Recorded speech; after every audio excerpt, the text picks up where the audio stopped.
Akhirnya nge-review Giannis Immortality lagi. Kali ini seri yang ketiga. Gokil. Siluetnya asik sih.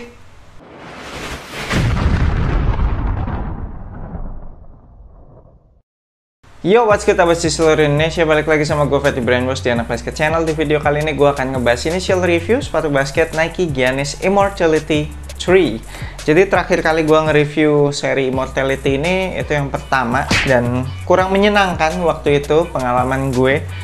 Jadi tractionnya kalau buat di lapangan outdoor tuh agak kewalahan gitu. Gue sering banget slip-slip waktu pakai Immortality yang pertama. Immortality kedua kenapa gue nggak review, karena setup outsole sama midsole-nya masih sama. Jadi agak-agak males kan, karena yang pertama kesannya udah kurang asik gitu. Nah, akhirnya yang Immortality 3 ini setup outsole sama midsole-nya udah beda nih. Makanya excited banget gue pengen nyobain Immortality 3 ini. Harga retail sepatu ini tuh di 1,2 juta. Ya, lebih tepatnya sih 1.199.000 lah, tapi kita buletin aja 1,2 juta. Terus colorway yang hadir di Indonesia itu udah ada 3 colorway. Ada yang warna ini nih, yang hijau. Terus ada yang warna biru muda gitu, itu juga cakep. Sama satu lagi yang basic tuh warna hitam putih. Kemudian secara siluet ini menurut gue cakep sih. Emang desain-desain Immortality harus gue akui itu sepatu budget signature yang menurut gue desainnya paling oke sih. Baik dari segi siluet buat main basket maupun buat casual juga menurut gue paling oke sih serinya Immortality ini. Dulu yang budget signature yang oke juga tuh siluetnya itu Kyrie Flytrap. Sayang udah discontinue ya kan, karena Kyrie-nya udah pisah sama Nike. Oke lah, mari kita bahas material dan fitur-fitur apa aja yang ada di sepatu Giannis Immortality 3 ini. Kita mulai dari outsole. Outsole-nya hampir nggak berubah sebenarnya dari Immortality 1 dan 2, cuma kayak dimodif dikit doang, tapi gue ngeliat ada kemiripan dengan seri sebelumnya. Ini bahannya full solid rubber, terus juga traction pattern, nggak tahu ini apaan nih traction patternnya, gue nyebutnya ya multi directional traction pattern gitulah. By the way, outsole-nya sudah XDR, jadi harusnya lebih tahan lama untuk penggunaan outdoor. Terus ada 2 cutout gitu di bagian forefoot sama di bagian heel. Jadi cutout ini bukan flex groove sih kalau ngelihat dari penempatannya. Jadi ini cutout ini difungsikan supaya cushioningnya itu bisa lebih kompres lagi. Jadi kalau dikasih ruangan kayak gini, cushioningnya jadi kompresnya lebih enak tuh, bakalan berasa lebih empuk dan lebih responsif juga harusnya. Di bagian midfootnya itu juga di cut out lumayan banyak juga tuh yang ada logo Giannis, itu udah langsung midsole, jadi kalau gue pencet-pencet itu udah empuk.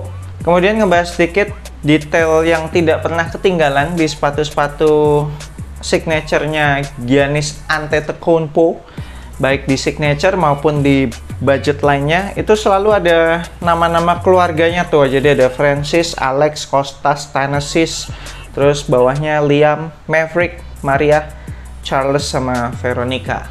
Lanjut ke bagian midsole. Nah, ini midsole-nya menarik nih, udah pakai teknologi Nike Renew. Jadi harusnya secara cushioning bakalan lebih oke nih kalau dibandingin sama seri-seri sebelumnya, karena 2 seri sebelumnya itu belum pakai Nike Renew, masih pakai Phylon midsole biasa aja.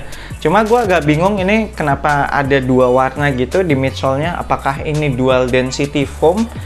Jadi yang warna ini bukan warna putih ya, bas kalian, by the way. Ini tuh warna kayak broken white gitu, kayak nyaris krem gitu. Jadi yang warna krem ini kalau gue pencet-pencet kayaknya kok lebih empuk daripada yang warna hijau. Yang warna hijau agak lebih stiff gitu. Lanjut ke upper materialnya, ini juga nyenengin banget kelihatnya karena ada perpaduan material gitu ya. Ada multiple layering material, ada fabric material. Gue nggak tahu apakah ini mesh atau, tapi kok kayak bukan mesh gitu ya. Kalau dipegang agak-agak plasticky gitu sih ini material fabricnya. Kemudian di bagian tengah-tengahnya itu ada mesh yang bolongannya lebih gede-gede lagi, open shell mesh gitu. Ada sedikit penggunaan material synthetic leather di logo swoosh-nya ini. Logo swoosh yang kebalik, yang gede banget nih. Udah kayak Travis Scott.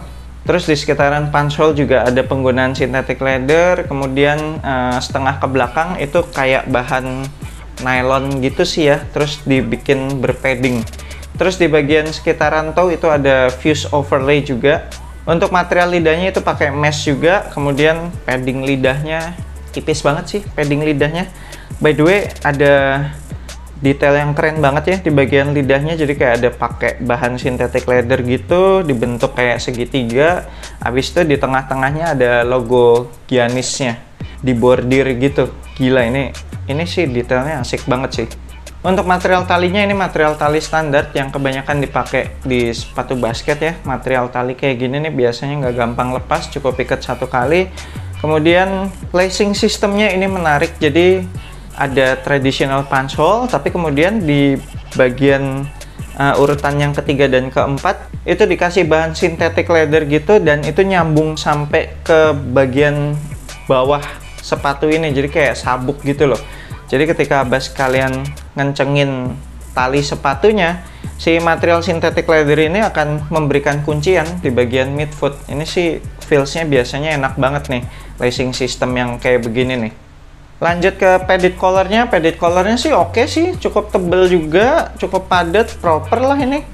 Terus bagian heelnya dibikin sculpted. Kebanyakan sih sepatu-sepatu basketnya Nike emang selalu sculpted gini nih di bagian heelnya. Jadi memberikan kuncian di bagian heel supaya nggak ada heel slip. Sesuatu yang jarang ditemukan di sepatu-sepatu basketnya Adidas. Untuk insole-nya ini sih Ortholite insole standar. Tipis saja, nggak akan memberikan extra cushioning apapun. Kemudian di bagian belakang sepatu ini tentu saja ada internal TPU heel counter, dan TPU heel counternya Nike mah udahlah nggak usah diragukan lagi, selalu proper. Di bagian telapaknya gue nggak tahu apakah ada shank plate atau enggak, tapi kalau gue coba tekuk ya, susah banget sih. Ini cukup rigid sih.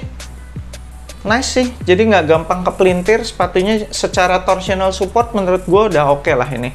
Dan terakhir gue mau shout out buat detail-detail yang ada di sepatu ini. Gila deh, ini sepatu ini tuh detailingnya bener-bener nggak ada sablonan, Abas kalian.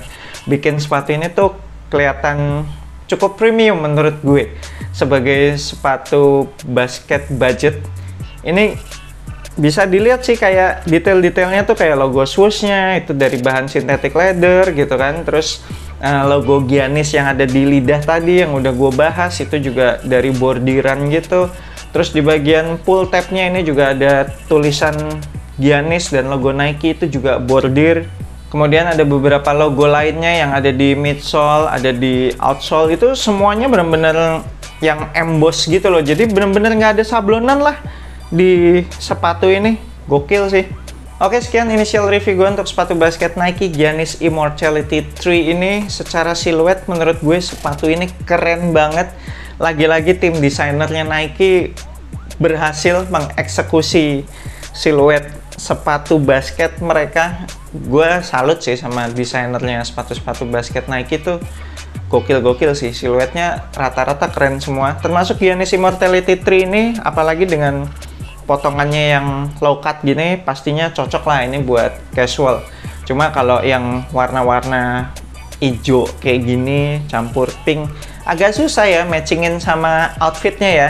Paling lebih enak kalau gue saranin sih, kalau mau buat casual ambil yang warna biru muda atau malah yang hitam putih, itu udah nggak bakal salah lah, gampang banget matchingin sama outfit Abas kalian.